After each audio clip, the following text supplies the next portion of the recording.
Welcome back. You are listening to the Andrew and Troy Show. Andrew, we've got a little bit of a surprise for listeners. We do. We have a very special guest today. She's a very successful businesswoman, a reality TV star, a criminal barristeress, single mother of two, and now to add to that is a book author. Who have we got on the phone? We have Gina Liano. Welcome, Gina. Welcome to the show, Hey, Gina. hi guys. Thanks for having me. Thank you for coming and joining us. Oh, this is such an honour to have you here on the show. Thank you. It is. Both of us, just secretly, Gina. We're both fans of yours. Yes. Love your work. Secretly. No secrets out. Yeah, we'll secrets out. We won't. We'll share our bias. Yeah. We love you on the show. Exactly You're right. our Thank you. favourite. Yes. This month you have your book launching, which is an autobiography called "Fearless: My Life, My Way." I've seen bits and pieces of the book. I love that it's honest and open. Thank you. What made you decide to write this book? Well, most people who watched the season 1 of the Real Housewives of Melbourne saw that I hosted a girls' night in, which is a cancer charity fundraising event, and at that event I workshopped the idea of writing a book about surviving cancer. Mm-hmm. So I worked on that for a little while, and I had basically about 40,000 words written, and I decided that I would submit it. Actually, I got a call from Penguin Books, Yeah. and they said, we'd be interested in having a chat to you. Wow. Yeah. So over the few weeks that followed, I engaged with an agent, Profile Talent, and Steve Izard is one of the agents in there. Wow, is he And still I had- around? Yeah. So he's one of the people managing me at the moment. Wow. So he had a chat to me and said, look, why don't we put it to not just Penguin, but we'll put a synopsis through to Hardy Grant as well, because they're, a great publishing company and they're worldwide, and we'll make this submission. So we did that, and I met Sandy Grant, and he was very keen to take on the book, but he said to me at that meeting, would you be interested in writing an autobiography rather than just a book on surviving cancer? Because, with your profile, people would probably be more interested in the person behind the journey that went through the cancer that ended up on reality TV, and then you can tell the whole story. And I said, yeah, well, I'd love to do that. I've been on a pretty long journey, and a lot's happened. Yeah. So that's how it sort of came about, that it turned into an autobiography. As one chapter, it turned into, a lot more. Well, without giving too much of the book away, how did you get involved in reality TV with the Real Housewives? Well, the way I was involved was that I was actually approached by the casting agent who had been trying to find potential cast members for probably about 12 months, and they were looking all around Australia. And it was really going to be either Real Housewives of Sydney or Real Housewives of Melbourne, or wherever it was that they found the cast would be where it landed. And I was told by them that every time they, on several occasions, not every time, but 6 or 7 different sources would say to them, you've got to catch up with Gina Liano, she'd be great. So by the time they got to me, they didn't actually know how to find me. Yeah. So they approached me. They went into my sister's clothing store in Chapel Street, South Yarra, and said, look, Gina's name keeps coming up. Would she be interested in doing something like that? And Teresa, my sister, said, yeah, she'd be great. I think I'm going to ask her. So they exchanged numbers, and I had a chat with them and met with them, and they were very keen when they met me. And a couple of days later, they said, can we just put you on camera to see what you look like and how you sound? And from there, I went to a luncheon with a few of the other girls and other potential cast members, and I was cast. I didn't think it would happen, actually. I just went along for the ride because I thought it would be a bit of fun. Yeah. And it was probably my very relaxed blasé attitude that made them more interested. I think because, it really wasn't something I was chasing. Well, you mentioned just before your sister has a fashion store or retail store in Melbourne. There, do you wear a lot of her clothes on the show? Because there's a lot of you wear amazing outfits on the show. Yes, I do wear a lot of clothing from her. Not so much on the show. Look, she's taken her label overseas, so I don't really get a hold of it very often. Because closed their clothing stores down here in Melbourne. Yeah. But no, look, a lot of the clothes I wear, I buy overseas, and I collect clothes basically. Could this be a it's future? A bit of a hobby. Yeah, could this be a future, job perspective for you? Look, I was in the fashion industry in the 80s and 90s. Hence is why I look the way that I do, because they were very formative years. They were great years. Hard to break out of something like that. well, some parts of it I'm glad we've broken out of, because there were definitely parts of the 80s and 90s fashion that it's like, thank goodness it's been left there. I think there's a photo of me, in the 80s wearing a cocktail hat, a 1940s little dress and little ankle boots. God, help me, really. No. As long as the perm tee, I don't mind big hair, but the perm tee's hair, that can stay there as well. Yeah, that can stay. We can get rid of that one. It's like the bleached blonde hair for guys, or the blonde tips for guys. That's right. That ran rampant. Oh, it was huge in the gay scene. And the wrinkled hair. Yes, tie dye, and what was we used to touch the shirt, the hypercolor.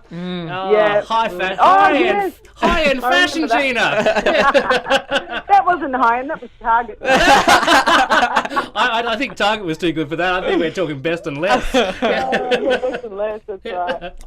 Oh dear. Okay, well it was a lot of fun. I've written about all that anyway in my autobiography, and look, it's an amazing thing, because writing something like that, I did have some reservation, because it's a tell-all, it's revealing, and almost like a self-expose, if you like. Yeah. But I've had such an amazing and tremendous following, so much love and support from my followers, that I felt like I was happy to share it with people, because I just knew that my audience would appreciate it and be endeared by it. Yeah. So, that's sort of how I went into it. So I've written it with a lot of love and really from the heart. Because I feel like I'm speaking to every single one of them. Yeah, and from what Andrew and I have read from the book, it's like you can tell that you're being honest. Yes. I feel as though you can tell if someone, especially in their autobiography, is sort of just skimming over things and leaving a few things out. With yours, it was like you could tell that you're giving us everything, and I think audiences will appreciate that,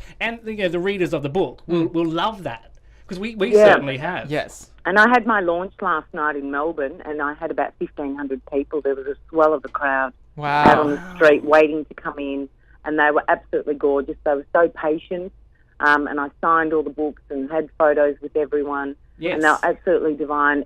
Every single one of them that came to me had a beautiful thing, something really beautiful to say to me. Something really encouraging. They were just divine. I had one boy come up to me and say, "Gina, you've changed my life." I mean, that is a really amazing comment. Wow. He said, I was so in my own shell, I had no confidence, and after watching you, I'm a different person. He said, "Ask my parents. They're amazed." Well, when we see you at the Sydney launch, I don't think we're going to have exactly that to say, but we will high-five you and thank you for the interview. But how gorgeous is that? That makes it all worthwhile to do that. That changes your life. You've changed his, he's changed yours. Yeah. It's beautiful. Well, that's right. I mean, look, it's just beautiful exchanges, and just, a few people wanted me to sign the book. Hi, or dear, whoever, you're an insignificant ass. Fair enough. I had a few requests for that. I love it. But I wonder who the recipient of that is. Yeah. Because the last recipient was not completely impressed. Oh, dear. It's funny. So it's fantastic. But the other thing I wanted to say very quickly is that I've been told by Sandy Grant, who's the head of Hardy Grant, that it's actually in its second reprint already prior to launch. Congratulations. And it's already a bestseller. So I just want to thank everyone. How fantastic, how beautiful. I've been just so touched and overwhelmed, and met the most divine people in the last 2 years. Well, I have a question that I think Troy and I sort of deal with on a daily basis, is juggling careers. And you juggle your legal career and your TV career and everything else. How do you do it? How can you juggle all these different things in the air? That because every job I do requires me to be there, I just have to manage myself. I'm much more conscientious than I am ambitious. So I won't commit to doing something and let a client down if I don't think I can deliver 100%. It's the same with production with Matchbox Pictures and Foxtel. So, I'm very aware of my capacity, and I probably do push myself more than a lot of people do or need to. So, I'm just very careful with my timing. And in fact, I'm a little bit torn now because I've got to get down to a book signing at Chadstone. We won't keep you too much longer. I've got to ask. We won't keep you long, but I've got to ask, Gina, why do you think the gay population here in Australia love you so much? Look, I think it's got to do with, apart from the way that I look, I think I've got a really wicked, camp, gay sense of humour. Yes, you do. Yes, and, look, I write about this in my book as well. In the 80s, after I left school, it was part of the sexual revolution, and most of my friends were in the fashion industry. A lot of them were gay. I didn't know, not that it was obviously something we really talked about back then, but, there was an uprise of boys coming out and girls coming out, and it was a really exciting time. And I was there as a young girl with a lot of young boys going through the motions of having to tell their parents and the dilemma they were in, telling their friends. One of my cousins, and I write this in the book, she actually discovered that every boy she'd been with was gay. And she thought, oh no, what have I done? That's terrible. That's got to be But, terrible for her ego. I'm turning every gay guy. I think. So I just think I relate really well. I'm also a mother of boys, so I relate to boys really well. Yeah. But apart from that, the way I was treated on the show, I think a lot of boys who were growing up who weren't macho, they were a little bit feminine, or they weren't athletic, typical boys who were gay. Not that every boy who is gay is like that. I think you've just described both Andrew and I. Yeah, but most of the boys that were like that were actually marginalised often. Yeah. And they had to manage that. And I think that I was sort of subjected to aggressive behaviour like a lot of boys have been in the past, not accepted, picked on or whatever. Yeah. And I suppose my approach, the way I managed it, was really inspiring for a lot of them. Well, we wanted to talk about that. In season one of The Real Housewives of Melbourne, you were the way that it was edited. You were portrayed basically as the bitch or the villain, and along with that came a lot of bullying from both the show and within the press. What's some advice that you can give to people out there that are getting bullied and how to deal with it? Well, look, the attitude I've got is the less you care, the happier you'll be. And unless that person means something to you, their opinion is really irrelevant, because at the end of the day, they're just insignificant. And if you want to add arse hair to that, you can. So it's really just an attitude, because I never understood why anyone cared what dress I was wearing. From a young age, what do you care what I'm eating? What do you care?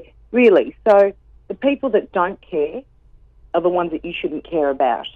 So, that's really what it comes down to. But what's difficult is actually managing your reaction. We're all reactive. We all want to put our foot down and say, no, damn you can't treat me like that. I won't be spoken to like that. But let them go, because it actually takes more energy to give someone a reaction, and that's actually what they're chasing. So the other thing I've learned is that often people who are aggressive or feel the need to be cruel, mean, horrible to someone, they're, apart from chasing that reaction, the reason why they're chasing the reaction is because they want to blame you for their behaviour, their hideous behaviour. So all they're trying to do is get a rise out of you, so that at the end of it they can point their finger and say, see, she is a bitch. Did you see how she reacted? Did you see who she is? Yeah. That's why I've called her that. Yep. So they're constantly trying to justify. And I see it a lot in the family court, in family violence cases, in the children's court where children are abused. There's constantly the victim and the perpetrator. So often the perpetrator of bullying is looking to become the victim once they engage you. So don't give it to them. Why give them anything? Amazing You're worth advice. more than that. Yeah, you're worth more than that. Yeah. It doesn't, spend time with people that care. Or no one. Get a dog. That's some great advice. That's Find the the best right advice. people. Gina, thank you so much for chatting with us today here It's on a the show. pleasure. Let's do a final plug. Where can people buy your amazing new book? The books are available at all Demic stores, and I think Big W and Target and all the big retailers got them. They're available online on Booktopia. And I think, is it Kindle? The electronic device? Yes, electronic. You can get it on that as well. So if you just Google Gina Liano Fearless, it'll come up. There's a whole list there. But definitely Demics have been a great supporter. Gina, thank you so much for joining us on the show. All right, darling. Thank you so much. You have a great day and happy Easter. For the full interview, go to theatshow.com/interviews. The Andrew and Troy Show on OX Gold. We're going to be driving you homo.